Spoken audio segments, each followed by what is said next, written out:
Da, da, da, da, da, da, da. Greetings, fellow test subjects. Test subject 1337 here for Aperture Gaming.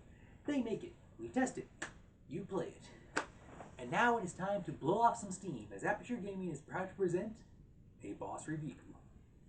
Today's game I'm reviewing is a title called Anomaly Collapse. And it kind of reminds me of a couple of other games and other series all mashed together. Some good, some factors not so much.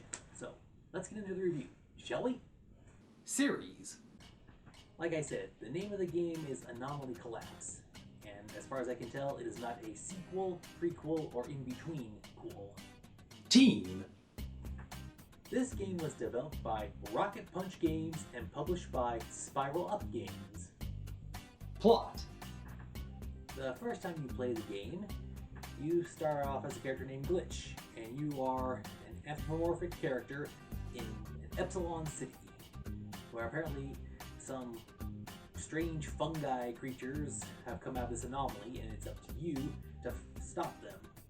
After you engage a device that's supposed to stop the anomalies, now the game enters a different mode, where aside from Glitch, you can pick any other character to start off as to try to stop the anomalies from, running roughshod over the city, which I will explain further in the controls area. Gameplay controls. So the gameplay controls is as you are a character, and you can have, I think, 3 characters on your team at a time. And here's what, you're in a single grid system. So basically, it's turn-based combat between you and the anomalies, where you either have up close and personal or ranged attacks.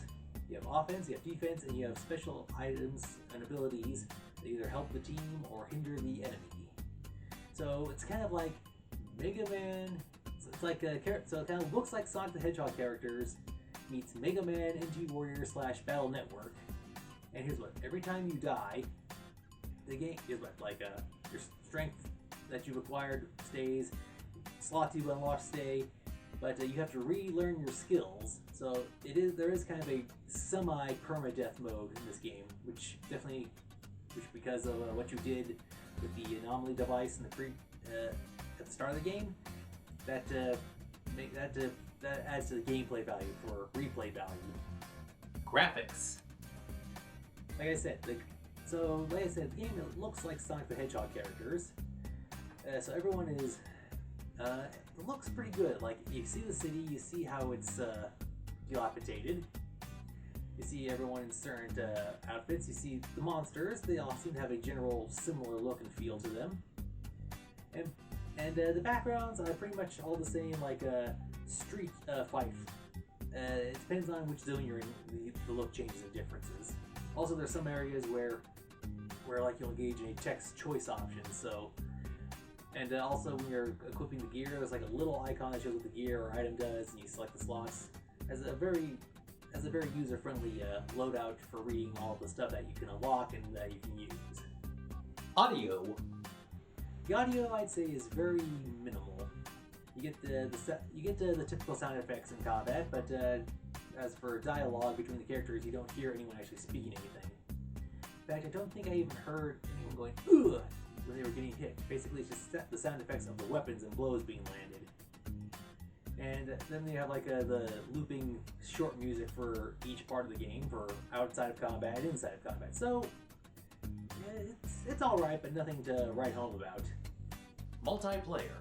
No, it is not multiplayer. DLC. No, there is no DLC for this game. Issues. Okay, well, there's no technical issues. Like I mentioned before, the game is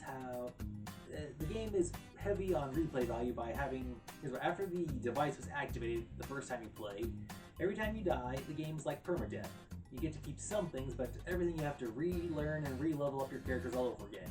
And when you unlock a new character, that's how you can pick that character to start when you play. So it's almost like, in some sense, like Lord of the Rings Shadow of Mordor / Shadow of War, but with the effect of the film Edge of Tomorrow. So basically, live, die, repeat. So I see how that would work as a game mechanic. I'm not that big a fan of it, so Technical issues, no. Way the story was presented, iffy. Buy, rent, or pass? I'm on the fence with this. I'm partially leaning towards buy, and I'm also partially leaning towards rent. Because while I do think it's clever how they have the idea of replay value, it could get a little boring or a little annoying after a while having to replay and grind over and over again. So if you're into the grind, then I'd say this game would be for you. Overall score. Yeah, so I like the game.